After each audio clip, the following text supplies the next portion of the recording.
Every day, someone makes a decision that feels entirely their own yet serves someone else's purpose perfectly. An employee decides to work overtime. A friend chooses to lend money.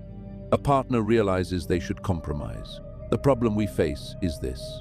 Most people believe influence requires force, argument, or manipulation. So obvious it breeds resistance. But what if I told you the most powerful form of control is invisible, so subtle that your target thanks you for helping them reach their own conclusions? Today, we solve the fundamental problem of influence. How to plant a thought so skillfully that it grows in another's mind like a native idea, defended with all the passion of personal conviction. I am Niccolo Machiavelli, speaking to you across the centuries from the courts of Renaissance Italy, where I observed the rise and fall of princes who commanded armies yet could not command a single loyal thought. In my time, I watched men who wielded swords fail, where others who wielded words succeeded. I studied the difference between those who ruled through fear, a brittle, temporary power, and those who ruled through the mind, achieving dominion so complete their subjects believed themselves free. The problem before us is ancient, yet eternally relevant. How does one achieve true influence without creating resistance? How do you guide another's thinking so masterfully that they swear they were never guided at all? Today, I shall teach you the dark psychology of mental influence, the crude methods of coercion, but the elegant art of inception. You will learn to plant thoughts that take root so naturally, grow so organically, that your target will defend them as passionately as their own children. But beware, this knowledge cuts both ways. To understand how thoughts are planted is not merely to gain power over others, but to recognize when others attempt to plant thoughts in you. What if the most powerful idea you ever had was never yours to begin with? Picture this. A man sits alone, convinced he has made the greatest decision of his life. His chest swells with pride. He tells everyone, "I figured it out. I finally saw what needed to be done." He owns that thought completely. He defends it passionately. And somewhere, someone watches quietly and smiles, because that brilliant personal revelation was planted, deliberately, surgically, so skillfully, that he will die believing it was entirely his creation. Every human mind is a fortress, guarded by the most ruthless sentinel known to nature, the ego. The amateur approaches this fortress with battering rams. They use logic, debate, forceful arguments. They say, "Think this or do that." What happens? The drawbridge pulls up. The ego perceives threat and fights back with irrational ferocity. Even if your argument is flawlessly logical, they will reject it simply to prove they are sovereign of their own mind. The master operates differently. He does not attack the fortress. He makes it open its gates willingly, believing it sends out its own troops rather than welcoming a conqueror. You must become an architect of circumstances, not a dictator of directives. You do not hand them the completed puzzle. You scatter the pieces perfectly along the path you know they will walk. The human brain is a meaning-making machine. It detests vacuums and craves the satisfaction of connecting dots. When you feed them the right information subtly, casually, perhaps appearing slightly unsure yourself, their mind cannot resist leaping forward to complete the equation. You begin where they already stand. Mirror their views completely. Show you understand them.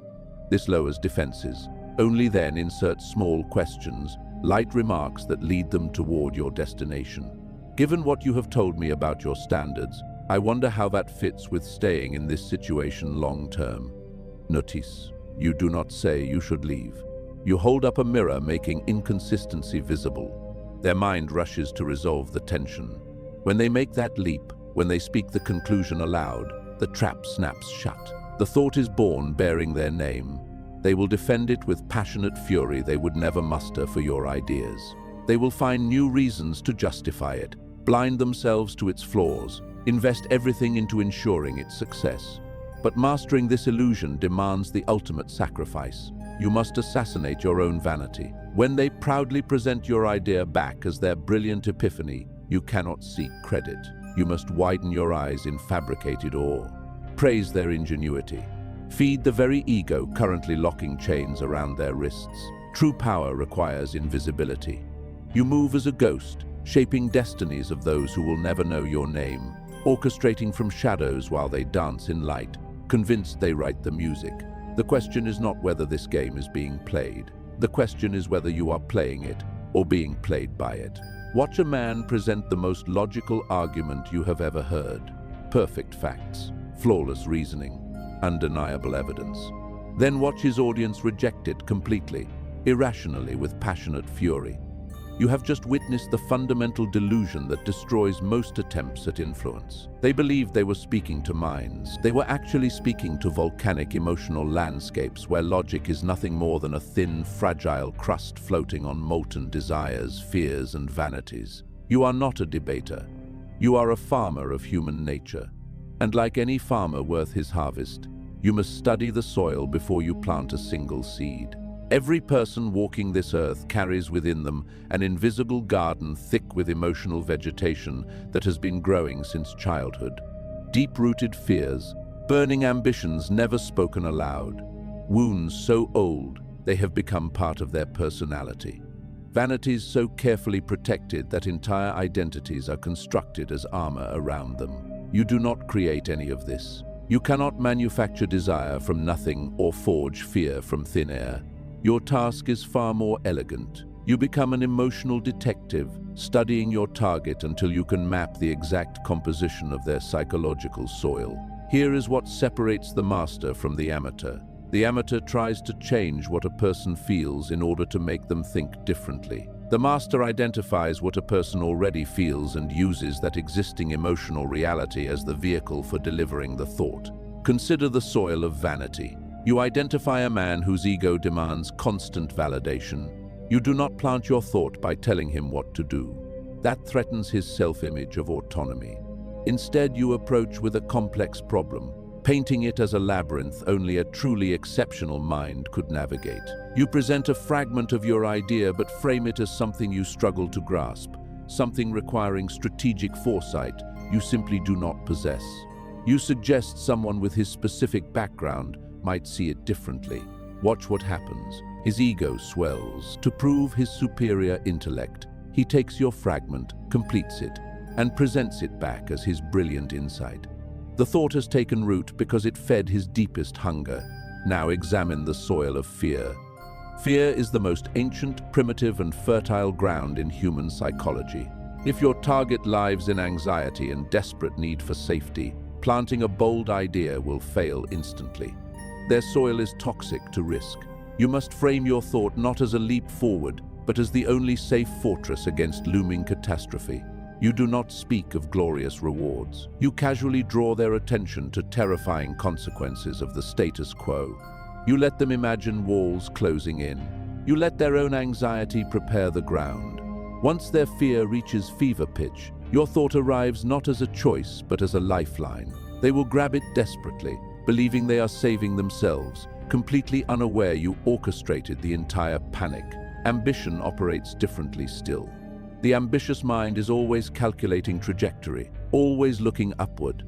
You align your idea perfectly with their ascent. You make them see your thought as the missing rung on the ladder they desperately climb. You mention casually how individuals implementing similar strategies found themselves elevated, noticed, granted the power they deserved. The ambitious mind is ravenous. Feed it advancement, and it devours your ideas whole. You must walk through the garden of your target's mind, feeling the soil. Is it dry with cynicism, wet with desperation, overgrown with past betrayals?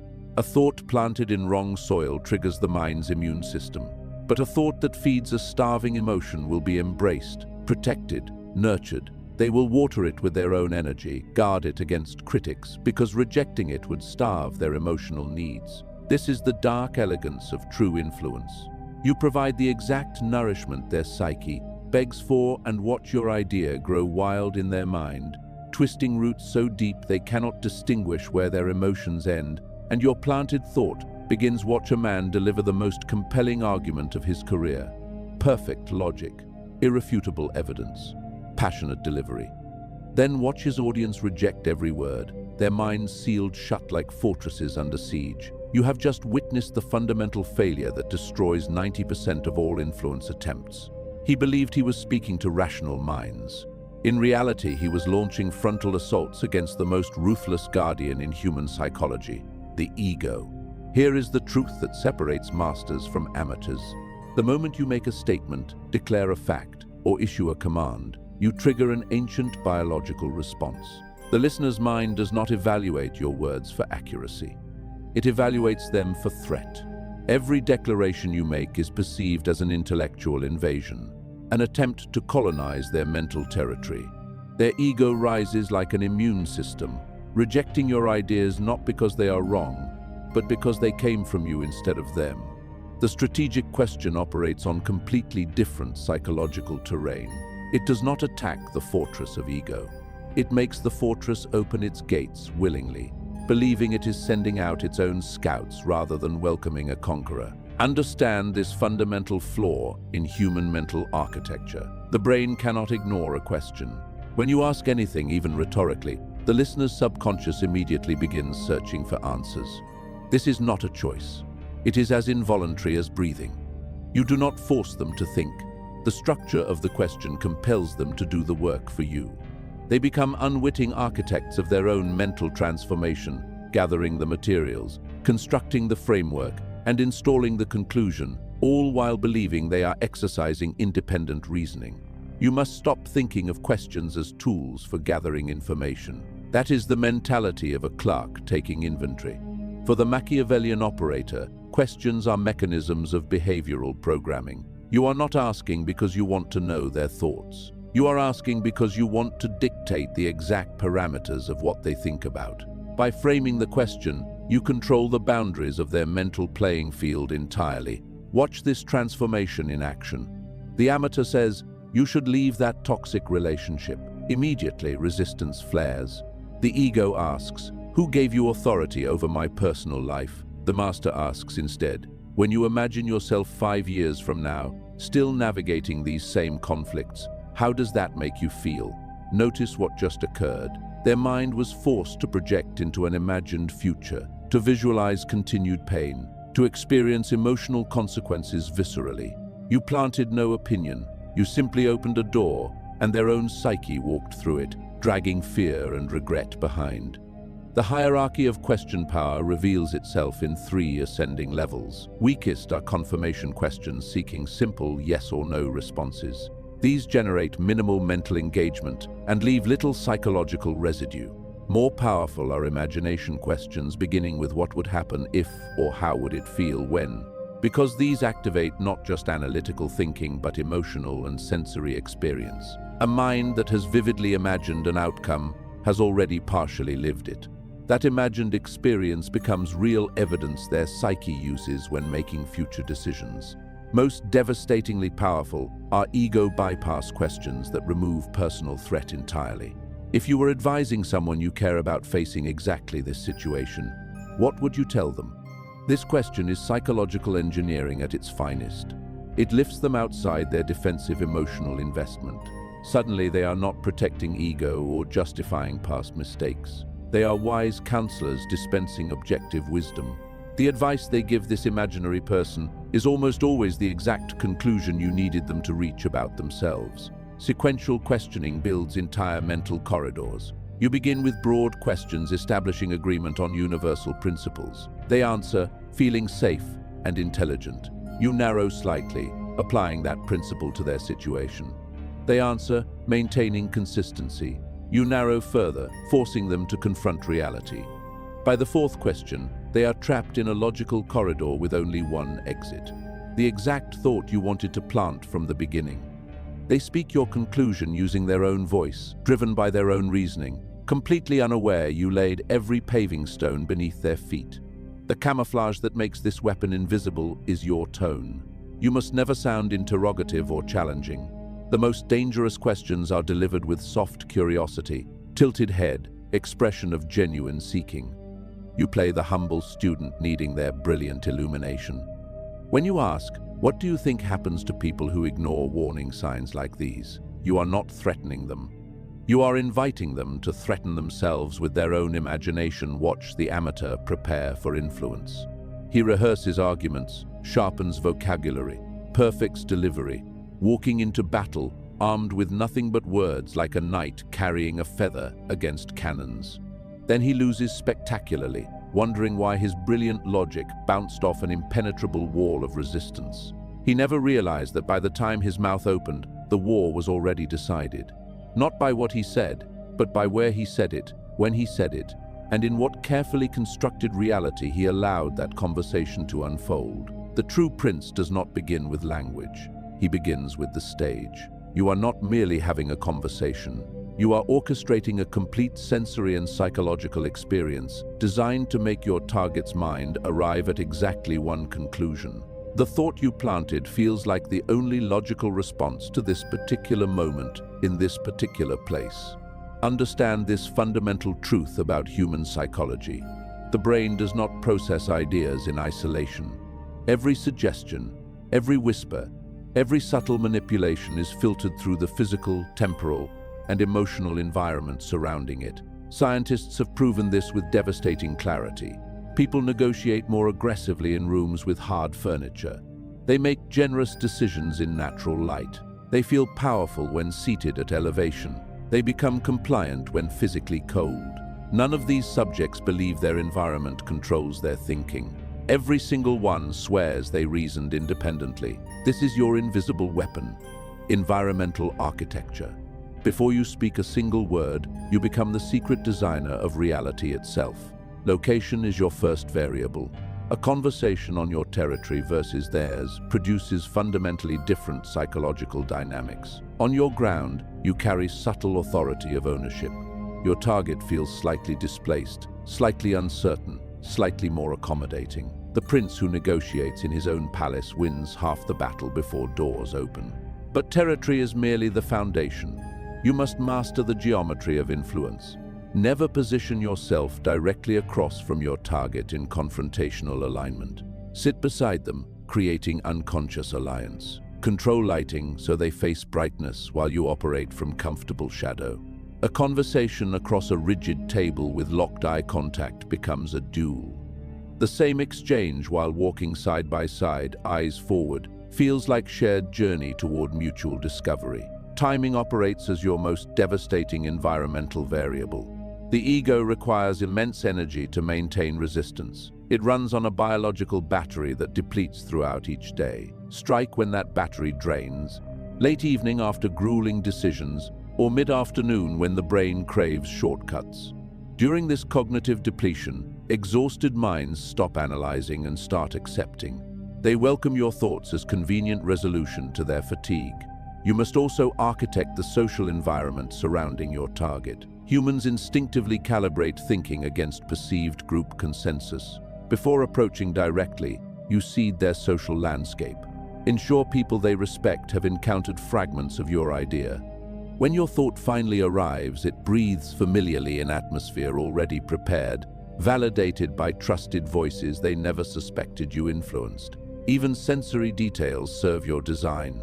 Temperature of objects placed in their hands shifts perception of interpersonal warmth. Background noise influences risk tolerance. Scent triggers memory associations that color emotional receptivity. You position them with backs to open doors, triggering subconscious survival instincts that create persistent anxiety, draining cognitive resources they would normally use defending against influence. The masterstroke is manufacturing inevitability. You create what I call a localized matrix, a tailored reality where every variable points toward your desired conclusion.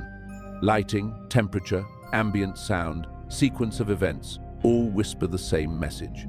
Your target believes they walk freely through objective reality. They never suspect they navigate a terrarium you built specifically for their mind. When environmental alignment reaches perfection, planting the actual thought requires almost no effort. A whisper, a gentle nudge, a half-finished sentence their perfectly primed surroundings compel them to complete. They feel brilliant for connecting dots you secretly arranged, defending the resulting insight with fanatical devotion, because their own senses gathered the evidence. You are not hunting with spears. You are trapping with landscapes, creating circumstances so complete that when your target finally speaks your planted thought, it feels like the environment itself demanded that conclusion. They cannot argue with reality. You invisibly control. You now wield the four pillars of an invisible empire.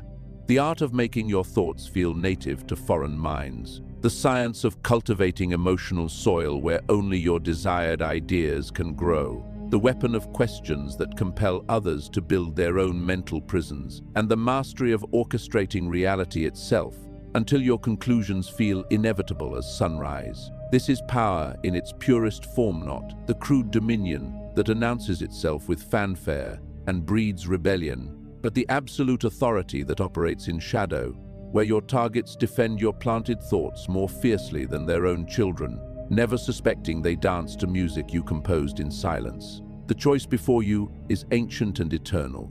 Become the architect of minds, or remain forever the unwitting clay in someone else's invisible hands, believing yourself free while every significant thought in your head bears another's hidden signature.